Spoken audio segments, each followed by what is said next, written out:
At kahit delikado ito, pupuntahan ko siya.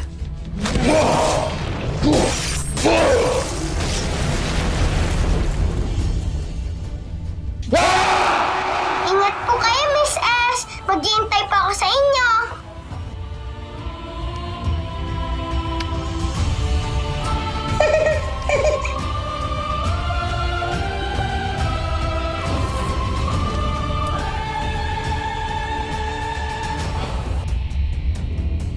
Siguro naman wala na maglalakas loob para sumugod sa akin. Uubusin ko kayong lahat. Ngunit kakaunti na lang ang natitirang mga halimaw. Napuksa na sila ng tagalupang may hawak ng Mjolnir. Sinabi ko bang sumagot ka? Nasaan ba si Loki? Bakit hindi ko siya nakakausap? Alam mo, mabigat yung mga bintang mo, Norman. But I'm afraid wala akong alam sa mga sinasabi mo. Wala akong kilalang Loki at hindi ako nakikipagsabuatan kay kanino. Kung ganon, tumabi kayo dyan at kailangan ko kausapin si Frankie at Jay.